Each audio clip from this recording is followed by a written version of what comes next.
Hello guys, welcome to my YouTube channel. কেমন আছো তোমরা? এখন আমরা কথা বলবো ইন্ডিয়ান এবং ইন্টারন্যাশনাল সিনেমার বেশ কিছু লেটেস্ট আপডেটস নিয়ে। চলো ভিডিওটা শুরু করা যাক।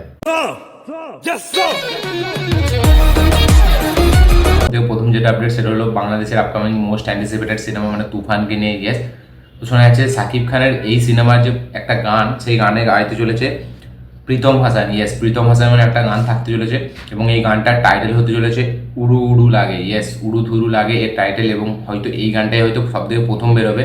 তো প্রীতম হাসান এই গানটাই গাইতে চলেছে, উড়ু ধুরু লাগে এই গানটার টাইটেল হতে চলেছে। তো দেখা যাক গানটা কেমন হয়।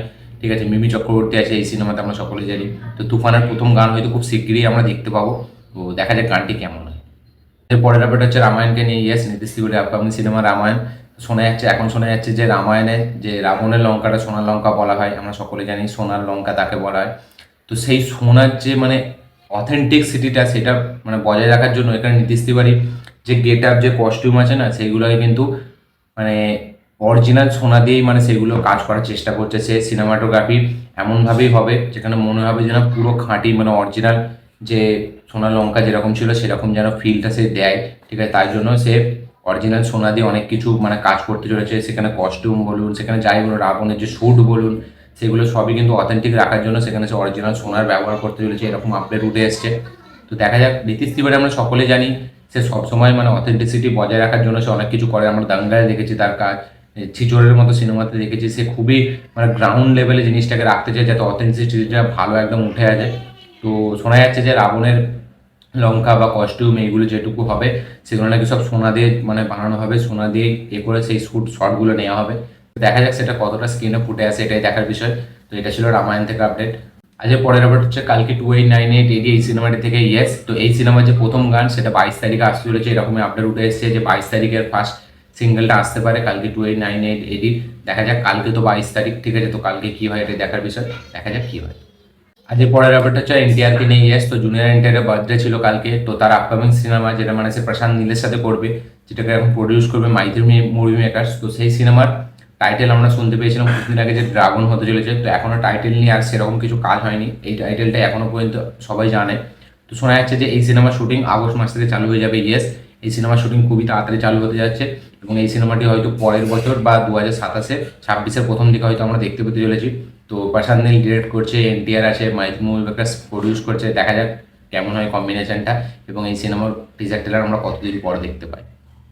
আজকের পরের আপডেট হচ্ছে টাইগার শ্রফকে নিয়ে। তো কারণ জোহর আবার টাইগার শ্রফকে রিলঞ্চ করবে। ইয়েস, টাইগার শ্রফের ফেস কিরকম যাচ্ছে এই মুহূর্তে আমরা সকলেই জানি যে তার অবস্থা খুবই খারাপ। তার মানে ফিস কমিয়েছে 9 কোটি টাকায় পর্যন্ত নিয়ে চলে এসেছে, যেখানে 25 কোটি ছিল। তো তার এখন আপকামিং কোনো সিনেমা নেই। তো এখন শোনা যাচ্ছে যে ধর্মা প্রোডাকশনের সাথে সে টিম আপ করেছে। ইয়েস, এবং কারণ জোহর এটাকে প্রডিউস করবে এবং একটা বিগ বাজেট একটা ফিল্ম আনতে চলেছে এবং সেটা কী ফিল্ম হবে সেটা এখনও জানা যায়নি। ঠিক আছে, যতটা মনে হয় আমার একটা মানে ড্রামা বেশি ফিল্ম হতে চলেছে, অ্যাকশন ফিল্ম হয়তো হবে না, কারণ জোহর খুবই অ্যাকশন ফিল্ম খুব কম প্রডিউস করে। তো যোদ্ধা সে করেছিল, ঠিক আছে, তো সেটা খুব রেয়ার একটা দুটো। তো হয়তো কোনো ড্রামা বেস ফিল্ম হবে, দেখা যাক সেটাতে টাইগার শ্রফকে কেমন লাগে। তো টাইগার শ্রফের নেক্সট ফিল্মটা প্রডিউস করতে চলেছে ধর্মা প্রোডাকশন। এটা ডিরেক্টর কে হয়। আজকের পরের ব্যাপারটা হচ্ছে ইন্ডিয়ান 2 থেকে। তো এটা অফিসিয়ালি কনফার্ম হয়ে গেছে যে ইন্ডিয়ান 2 12 তারিখে আসতে চলেছে। ইয়েস, জুলাই মাসের 12 তারিখে ইন্ডিয়ান 2 আমরা থিয়েটারে দেখতে পেতে চলেছি এবং এই সিনেমার ফার্স্ট গান মানে প্রথম সংটা আসতে চলেছে 22 তারিখ। ইয়েস, কালকে এই সিনেমার ফার্স্ট গান আসতে চলেছে।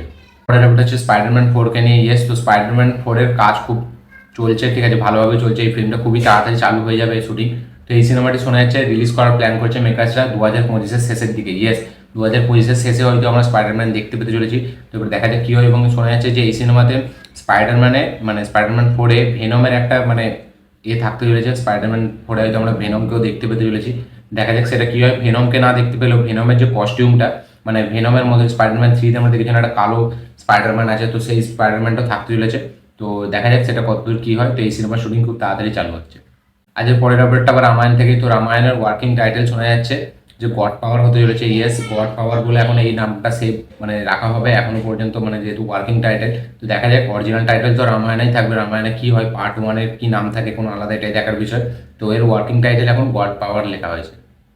আজকের পরের ব্যাপারটা হচ্ছে বলিউড থেকে। তুষার জলোটার আপকামিং মানে তুষার জলোটার ডিরেক্টর, তার আপকামিং সিনেমা একটা রোমান্টিক কমেডি সিনেমা হতে চলেছে। তো এই সিনেমাতে আমরা দেখতে পেতে চলেছি লিড চরিত্রে সিদ্ধার্থ মালহোত্রা এবং তার সাথে সাথে কৃতি শ্যানন। ইয়েস, এদের দুজনকে আমরা এই প্রথমবার একসাথে কাজ করতে দেখতে পেতে চলেছি এবং এটা একটা রোমান্টিক কমেডি মুভি হবে যেটাকে ডিরেক্ট করবে তুষার জলোটা। তো দেখা যাক ফিল্মটার টাইটেল কী হয় এবং এর কাস্টিং আরও কারা কারা থাকে, এই সিনেমার অফিসিয়াল টাইটেল কী হয়। পরের ব্যাপারটা হচ্ছে সাউথ থেকে, তো শিবা কার্তিকেয় এবং সিবি চক্রবর্তী আবার একসাথে কোলাবরেট করছে। ইয়েস, সিবি চক্রবর্তীকে আপনারা যদি না জেনে থাকেন তো ডন সিনেমাটি ইনি ডিরেক্ট করেছিল, ঠিক আছে। তো এই ডিরেক্টর তার আপকামিং সিনেমা শিবা কার্তিকের সাথে করতে চলেছে। তো শোনা যাচ্ছে সেই সিনেমাতে আমরা ফিমেল লিড হিসাবে মানে রাশ্মিকা মান্দানাকে দেখতে পেতে চলেছি। ইয়েস, এরকমই আপডেট উঠে এসেছে যে রাশ্মিকা মান্দানা এখানে ফিমেল লিড হিসেবে আমরা তাকে দেখতে পেতে চলেছি। দেখা যাক শিবা কার্তিকের সাথে রাশ্মিকার ফার্স্ট টাইম এটা কোলাবরেট হচ্ছে, তো এটা কতটা সুন্দর লাগে অন স্ক্রিনে এটাই দেখার বিষয়। দেখা যাক কী হয়। ব্যাপারটা আবার রামায়ণ মুভি থেকে। ইয়েস, তো রামায়ণ মুভি ফার্স্ট এবং সেকেন্ড পার্টে আসবে, 3টে পার্টে আসবে, কিন্তু ফার্স্ট এবং সেকেন্ড পার্ট আসবে এবং তার সাথে সাথে শোনা যাচ্ছে যে হনুমানকে নিয়ে, মানে যেখানে সানি দেওয়াল এই চরিত্রটা প্লে করছে হনুমানের, তো সেই সিনেমাটা নিয়ে একটা স্পিন অফ মুভি আসবে, যেটা শোনা যাচ্ছে এই সিনেমার থার্ড সিনেমা হতে চলেছে। ইয়েস, মানে ফার্স্ট অ্যান্ড সেকেন্ডের পর থার্ড সিনেমা এটা হতে চলেছে। তো দেখা যাক সেটা কী হয় এবং 3টে ট্রিওলজি হতে চলেছিল এই সিনেমাটা, রামায়ণটা পার্ট 1, পার্ট 2, পার্ট 3। তো দেখা যাক এবার সেটা 3 নম্বরটা কোনটা হয়। শোনা যাচ্ছে এখন যে হনুমানকে নিয়ে একটা স্পিন অফ হবে যাতে সানি দেওয়াল থাকবে, তো সেই সিনেমাটি এই সিনেমার মানে ফ্র্যাঞ্চাইজের 3 নম্বর মুভি হতে চলেছে। তো দেখা যাক পার্ট 2 কি এই সিনেমাটি শেষ হয়ে যায়, 3 নম্বরটা কি আলাদা কোনো কিছুভাবে দেখায় না, এতে হনুমানের কাহিনী দেখায়, এটাই দেখার বিষয়। দেখা যাক সেটা কি হয়। ব্যাপারটা হচ্ছে সাউথ থেকে তো তেজা সাজ্জার আপকামিং সিনেমা মানে মিরাই, যেটা কিছুদিন আগে অফিসিয়াল টাইটেল রিলিজ হয়েছিল একটা অ্যানাউন্সমেন্ট ভিডিও দিয়ে। তো সেই সিনেমাতে অ্যান্টাগনিস্টের চরিত্রে মানে ভিলেনের চরিত্রে আমরা দেখতে পেয়েছি মঞ্চু মানোজকে। ইয়েস, মঞ্চু মানোজ এখানে ভিলেনের চরিত্রে থাকতে চলেছে। এই সিনেমাটি 2025-এ রিলিজ হবে, 14ই এপ্রিল এই সিনেমাটি রিলিজ হতে চলেছে। তো দেখা যাক এবার সিনেমাটি কেমন। এই সিনেমাটি একটা হিস্টোরিক সিনেমা হতে চলেছে, কি একটা সম্রাট অশোক না কার একটা মানে লাইফের উপরে এই করে সিনেমাটি হতে চলেছে।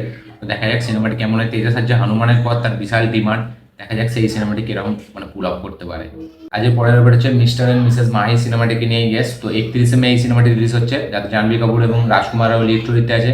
শোনা যাচ্ছে এই সিনেমাটি বাংলাদেশেও রিলিজ করার প্ল্যান করছে এবং অনিন্দ্য মামুন মানে অ্যাকশন অ্যান্ড কার্ড এন্টারটেনমেন্ট তারা এর মানে বাংলাদেশের প্ল্যানটা নিয়ে মানে রিলিজের প্ল্যানটা নিয়ে খুব ভাবছে। ইয়েস, তারা চাইছে যে বাংলাদেশে এই সিনেমাটিকে 31 তারিখে রিলিজ দেওয়ার প্ল্যান করছে ইন্ডিয়ার পাশাপাশি। তো দেখা যাক এবার এই সিনেমার মেকার্সরা মানে মিস্টার অ্যান্ড মিসেস মাহি এর মেকার্সরা কী করে এবং এই সিনেমাটি যদি বাংলাদেশে রিলিজ হয় তো কতটা ভালো রেসপন্স হবে এটাও দেখার বিষয়। তো আমার মনে হয় না এতে এত সহজে হবে, ঠিক আছে। দেখা যাক 31 তারিখ কী হয়। তো অনন্য মামুনের তার প্রোডাকশন হাউস তো চাইছে যে এই সিনেমাটি বাংলাদেশে রিলিজ করার। তো দেখা যাক এখানের মেকার্সরা মানে মিস্টার অ্যান্ড মিসেস মাহির মেকার্সরা কী করে এটাই দেখার বিষয়। দেখা যাক কী হয়। তো এই ছিল আজকে টোটাল আপডেটস, ইন্ডিয়ান এবং ইন্টারন্যাশনাল আপডেটস। এই আপডেটগুলোর মধ্যে কোন আপডেট পেয়ে আপনারা বেশি এক্সাইটেড অবশ্যই কমেন্ট করে জানাবেন। আমার এই ভিডিওটি ভালো লেগে থাকলে লাইক শেয়ার কমেন্ট করুন। যারা যারা চ্যানেলে নতুন এসেছেন চ্যানেলটিকে সাবস্ক্রাইব করুন, বেল আইকনটি প্রেস করতে ভুলবেন না। দেখা হচ্ছে পরের ভিডিওতে, ততক্ষণের জন্য বাই।